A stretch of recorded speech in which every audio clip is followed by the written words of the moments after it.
A long time ago, deep in a place known as the Forbidden Forest, lived Ayunda the Witch, and her neighbors, Risu the Squirrel Girl, and her parents, Okayu and Korone. They lived secluded, far from reach, as they chose to stay away from humans to avoid trouble.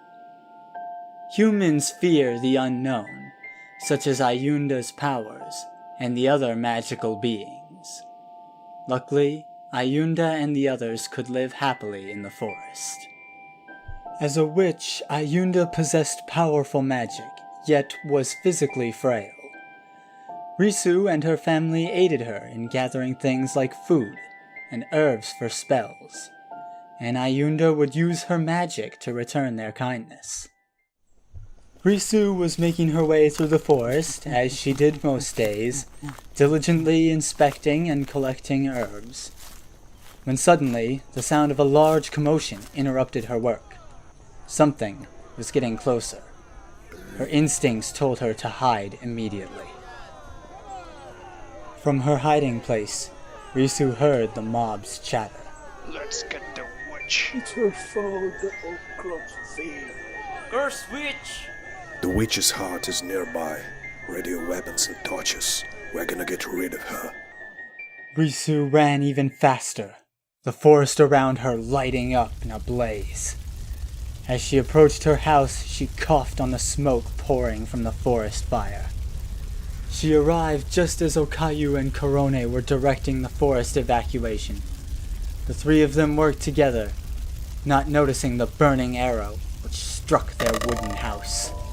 A rain of flaming arrows quickly followed that arrow. Korone did what she could to swat away the arrows with a broom, while Okayu shielded Risu with her body. As the wave of arrows temporarily subsided, Korone turned and grabbed Risu's shoulder. Listen to me. You need to warn Ayunda. We will buy you time. But what about you? Risu answered, holding back tears. Risu, we will be fine. And you're faster than us. You're Ayunda's only hope right now, Korone said. Risu swallowed her protest. She understood what Korone was saying. Korone held out the broom. Risu snatched the broom for protection and sprinted towards Ayunda's hut as Korone and Okayu ran in the opposite direction, tears streaming down Risu's face as she ran. Risu burst through the door to her home, panting. Ayunda greeted her, confused. What is going on, Risu? Where are Korone and Okayu? Humans! Coming! Okayu and Korone holding up. Risu, Ayunda said. Calm down and tell me exactly what happened. Risu quickly explained what was happening. Ayunda gasped, but quickly regained her composure and smiled warmly at Risu. The noise outside grew louder. Ayunda peered out the window. The humans were surrounding the house, brandishing their torches and pitchforks. Ayunda coughed. What bad timing. That's them! The humans from before. But where are Korone and Okayu? Said Risu. Ayunda immediately set to work. She pulled out a huge book from her shelf. Flipping it open, she pointed to the circular pattern on the page. Risu, I need you to draw this. After giving Risu her instructions, Ayunda went to meet the humans outside. Risu drew the pattern carefully, straining to ignore the noises outside. Ayunda had asked this of her, and she refused to let her down. Ayunda was scary when she was angry. In spite of her efforts, she could not resist peeking. Outside, the bushes and trees moved wildly. The humans scattered. That was Ayunda's magic. Risu knew it well. After another moment, Ayunda returned. Ayunda closed the door, infusing it with magic.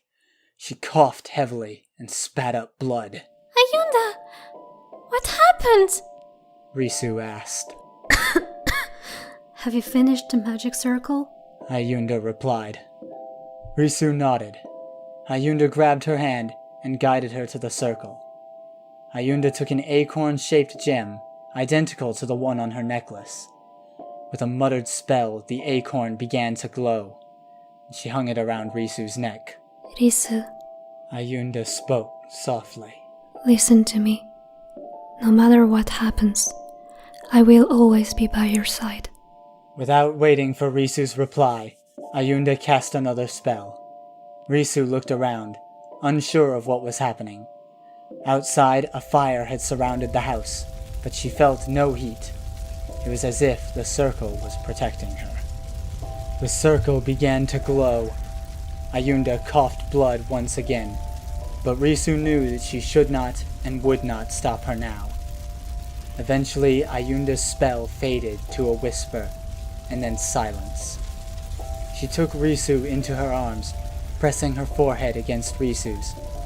Both their necklaces began to glow. The circle's glow intensified, filling the room with a blinding light. I love you, Risu. Ayunda whispered. The bright glow disappeared, and Risu was alone. No Ayunda, no circle, no house, no fire, no forest, no mob. The world around her had changed. She looked around in equal parts confusion and amazement. This place was like nothing she had ever seen. There were lots of tall houses, adorned with color. Ayunda? Korone? Okayu? Risu said. Where are you? Where am I? Instinctively, she clutched her necklace. Immediately, she was aware of something. Her hand was different. What happened to my hands? They're human? Through her confusion, Risu noticed that she was not, in fact, alone. She was surrounded by humans. Shocked, she leapt to her feet and ran, and ran, and ran. Panic grew. She was not running like herself. This didn't feel like her body. She stopped at the base of an enormous glass house, glancing into its mirror-like finish. She gasped. Ayunda? She couldn't believe what she was seeing. Her reflection was not her own, but Ayunda's. She touched her face, confirming that it was, in fact, her reflection.